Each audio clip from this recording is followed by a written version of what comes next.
Donald Trump is celebrating another golf triumph, and the scorecard is once again turning heads. The 80-year-old U.S. president has reportedly won both the club championship and the senior championship at his Bedminster golf course in New Jersey. Trump shot a 2-under par 70 at Trump National Golf Club Bedminster, where the course par is 72, giving him a double championship victory over the weekend. Social media footage showed Trump standing in front of the club leaderboard as members applauded his performance, while the accompanying caption confirmed he had collected 2 trophies. The reported 70 is drawing particular attention because it follows another notable result from the same event a year earlier, when a White House scorecard claimed Trump shot a 3-under 69. With this latest result, Trump is reported to have surpassed 40 victories across tournaments held at his various golf properties, adding yet another milestone to his long public golfing record. The U.S. president has repeatedly spoken about his confidence on the course and has previously said that very few golfers can beat him when he is playing well. Critics, however, continue to question some of his reported scores and championship wins, reviving a debate that has followed Trump throughout much of his golfing life. But Trump's latest golf headline didn't stay on the scorecard for long. A separate video from New Jersey has now sparked a fresh controversy involving the very same golf gear.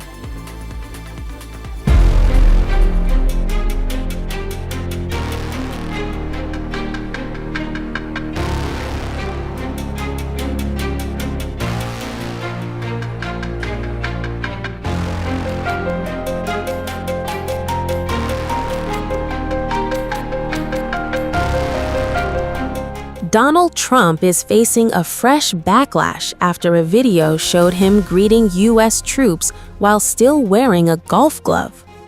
The clip from his New Jersey visit quickly spread across social media and triggered criticism over what some users called a disrespectful gesture. The footage shows the U.S. president approaching a group of uniformed service members gathered outside, smiling, shaking hands, and briefly speaking with them as they thanked him for the visit. During the entire exchange, Trump kept a white golf glove on his left hand, and that detail became the focus of the online reaction. One user wrote, "With his golf glove on, how disrespectful." Another commenter claimed Trump wears his golf shoes and glove wherever he goes, while a third joked that the troops had been made to watch him golf before the meeting. The criticism came after Trump attended the dignified transfer ceremony at Dover Air Force Base, where he paid tribute to 4 U.S. service members killed in the Middle East before traveling on to New Jersey. Trump has been a passionate golfer for decades and first took up the sport during his time at Fordham University. His first golf course, Trump International Golf Club in West Palm Beach, Florida, opened in 1999, and he later expanded his golf business across the United States, Scotland, Ireland, and the Middle East through the Trump Organization. Today, the Trump Organization owns or manages more than a dozen golf facilities around the world, several of which have hosted professional tournaments over the years. Trump has often spoken publicly about his love of golf.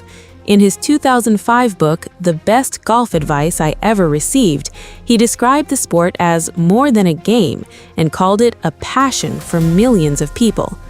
But this time, it was not Trump's golf swing that made headlines. A single detail, a white golf glove left on during a troop greeting, turned a routine military visit into another social media controversy. But the golf glove controversy wasn't the only Trump headline drawing attention. The president is also facing a new public dispute with one of his longtime allies over the reflecting pool investigation. But this unchecked vandalism and civil disorder turns into criminal behavior, and that's why we're here today.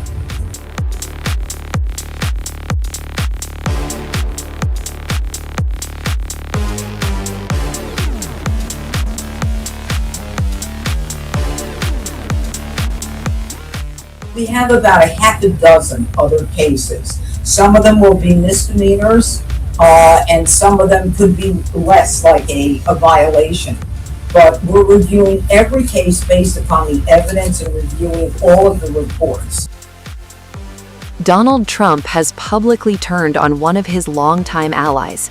The President of the United States launched a blistering attack on U.S. Attorney Jeanine Pirro after she dramatically dropped felony charges against former Olympian David Hearn in the high-profile Reflecting Pool case. Trump didn't hold back. On Truth Social, he dropped a video evidence of his claim that someone vandalized the pool and declared, "I disagree 100% with Jeanine Pirro." He went even further. "I don't know what she was thinking. To me, it was a pure case of vandalism." And despite acknowledging there may have been some contractor difficulty, Trump insisted the major damage was caused by vandals. The clash erupted after Pirro's office made a stunning U-turn in one of the administration's most closely watched prosecutions. Just weeks earlier, Pirro had stood before reporters announcing felony vandalism charges against 67-year-old former Olympian David Hearn. The U.S. attorney accused Hearn of damaging the newly renovated reflecting pool outside the Lincoln Memorial, calling the site sacred government property. Today, a grand jury has returned a felony indictment against a defendant, David Hearn, for felony destruction of property, for which he faces 10 years in prison. The indictment is in response to an incident that occurred on June 19th of 2026, in which the defendant Hearn ripped a piece of recently installed sealant on the bottom of the reflecting pool at the Lincoln Memorial. The evidence shows, we will prove beyond a reasonable doubt, that Hearn willfully destroyed property at the Lincoln Memorial reflecting pool. This was a deliberate act to damage the reflecting pool at the National Mall that members of the National Park Service actually have worked hard to restore and have witnessed. By Hearn's own admission, on June 19th, he reached down into the pool. Our evidence further shows that the National Park Service employees observed Hearn actually forcefully and violently pulling up and removing the bottom liner with both hands. According to witnesses, Hearn damaged approximately 2 square feet of sealant from the bottom of the pool. A parks employee actually told Hearn to stop his behavior and stop what he was doing. Hearn reacted by shouting at that parks employee. But that case has now collapsed. In a remarkable 20-page court filing, Pirro's office withdrew every charge against Hearn. The filing didn't stop there. It sharply criticized the Interior Department over what it described as a rushed and botched renovation of the reflecting pool. It also accused U.S. Park Police of providing inaccurate information that prosecutors relied on while building the case. Without naming Trump directly, the filing also cast serious doubt on one of the president's central claims. Trump had repeatedly argued that vandals slashed the reflecting pool's protective lining with a knife or blade. Pirro's filing questioned that theory, suggesting the evidence did not support the original narrative presented to prosecutors. Much of the criticism instead focused on Interior Secretary Doug Burgum, whose department oversaw the no-bid contract used to renovate the reflecting pool. Burgum also pushed back. In his own social media statement, he said the Interior Department had provided prosecutors with expert analysis, eyewitness testimony, and every piece of evidence requested regarding the damage at the pool. The latest twist follows earlier questions surrounding the case. The reflecting pool controversy had already intensified after claims that a contractor's own website appeared to contradict the government's vandalism theory involving former Olympic canoeist Davy Hearn.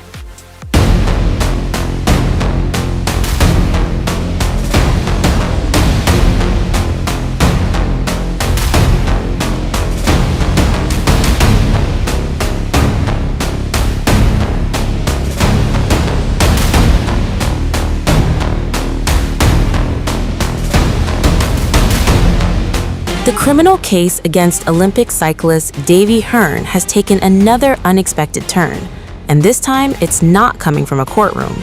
Instead, attention has shifted to the website of the very contractor hired to build the White House reflecting pool. According to independent news network Midas Touch, the contractor, Atlantic Industrial Company, recently posted an update saying ongoing repairs to the 7-acre reflecting pool project are being carried out, quote, pursuant to a warranty. Midas Touch legal commentator Michael Popak says the contractor's own statement could significantly weaken the case against Hearn. Popak says he found the information hiding in plain sight on the website of Atlantic Industrial Company, the contractor responsible for installing the reflecting pool liner. That wording has now sparked fresh questions about the prosecution's claim that the damage was caused by criminal vandalism. According to Popak, if the company is honoring its warranty, it suggests the contractor itself has not blamed intentional third-party vandalism for the failure. Popak argued, quote, that means they're not claiming, and their insurance company is not claiming, there was any criminal vandalism or any intentional third-party act that destroyed the warranty. They're admitting their own shoddy, substandard work wasn't fit for its intended purpose. Popak also pointed to what he believes was the actual construction problem. He claimed the waterproof liner appears to have failed because the seams were not properly sealed during installation, allowing water to seep underneath and lift large sections of the liner from the bottom of the pool. He added, quote, if anyone had a financial incentive to prove the warranty was void because of criminal vandalism, it would be the installer, but they didn't make that claim, and neither did their insurance company. It's important to note, these conclusions are Popak's legal analysis, and neither the contractor nor prosecutors have publicly stated that the criminal case against Hearn should be dropped. Hearn's legal team has already accused prosecutors of destroying crucial evidence by draining the reflecting pool and carrying out repairs before the defense had a chance to properly inspect it. Although a judge declined to dismiss the case outright, he warned prosecutors that altering evidence could lead to sanctions later in the proceedings. The latest development has now intensified questions over whether the government can still prove its case beyond reasonable doubt. As of now, Davy Hearn continues to plead not guilty to the felony charge, while prosecutors maintain he deliberately damaged the reflecting pool. The latest update in the case came this week when a Washington judge formally scheduled Hearn's trial to begin on September 28th. Whether the contractor's warranty statement ultimately changes the outcome will now be for the court to decide. Meanwhile, fresh images from the Lincoln Memorial reflecting pool show federal investigators examining several damaged areas as scrutiny grows over whether construction flaws, rather than vandalism alone, were behind the controversial $17 million renovation's failures. Fresh images from Washington, D.C. are adding another chapter to the controversy surrounding Donald Trump's multi-million-dollar reflecting pool renovation. Federal employees have now been photographed inspecting multiple damaged areas as questions continue over what caused the problems and whether the U.S. president's claims of vandalism are supported by the available evidence. Here's what the new images reveal. Newly published photographs show federal employees inspecting several damaged sections of the Lincoln Memorial reflecting pool after the project was drained for repairs. The images published by the Washington Post show what appear to be officials examining multiple locations across the emptied basin where sections of the pool lining appear damaged or lifted. The inspection comes after months of controversy surrounding the renovation project, whose reported cost has risen to roughly $17 million. The project has faced criticism following problems with the pool's new liner and persistent algae growth that turned the water green shortly after reopening. Trump has repeatedly argued that the damage was caused by vandals. they've arrested, I think, 6 people on the reflecting pool. So the reflecting pool looks fantastic. I just got pictures of it. It's beautiful. But somebody went in with a knife and cut it. They cut it up good. And then they cut a 350-foot slip in the form of lots of little slips, real horrible stuff, and they destroyed the grass. We put a brand new big load of grass out there, they destroyed it. So it's all being fixed, but it's a shame. So I understand 5 or 6 people are arrested. The Interior Department can refer to you on that. And I hear they have 6 people under investigation. In several Truth Social posts as well, Trump claimed individuals used blades to slash the pool's lining before pouring destructive chemicals into the water. His description of the alleged damage has also changed over time. Initially, Trump said vandals created a 250-foot-long cut.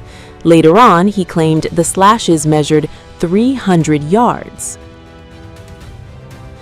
Trump also described the alleged acts as serious crimes against a national monument and said those responsible should face lengthy prison sentences. However, to date, officials have not publicly released evidence supporting Trump's broader claims that the liner failures and algae problems were caused by vandalism.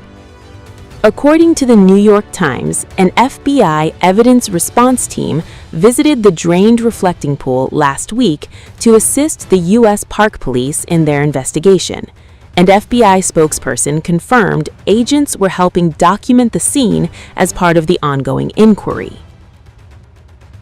At the same time, reporting by the New York Times cited internal National Park Service documents that reached a different conclusion about at least some of the damage. According to those documents, park employees identified 2 small cuts in sections of the foam expansion joints, but investigators reportedly concluded those cuts were unrelated to the widespread peeling of the blue liner coating that became one of the project's biggest problems. The documents also reportedly found no connection between those cuts and the algae bloom that affected the pool. Meanwhile, the Department of Justice has filed criminal charges against 4 individuals accused of removing pieces of the pool's liner. Federal prosecutors, however, have reportedly acknowledged those alleged incidents occurred after the liner had already begun peeling, meaning the charges do not explain the original cause of the larger renovation issues. Some engineering experts quoted in media reports have suggested the widespread peeling may instead point to installation or construction problems, although no official determination has been released. The controversy has also drawn attention because the renovation contract itself was awarded without a competitive bidding process, prompting questions about how the project was managed. Throughout the ordeal, Interior Secretary Doug Burgum has defended the administration's response while also drawing attention for comparing efforts to combat the algae bloom with military action against Iran's navy. Trump has remained personally involved in the dispute. In one Truth Social post, he claimed he had inspected the reflecting pool himself. However, no public photographs or official schedule documenting that reported inspection have been released. For now, the investigation continues. The new inspection photographs offer the clearest look yet at the condition of the drained reflecting pool, but they do not resolve the central question that has fueled months of debate. What actually caused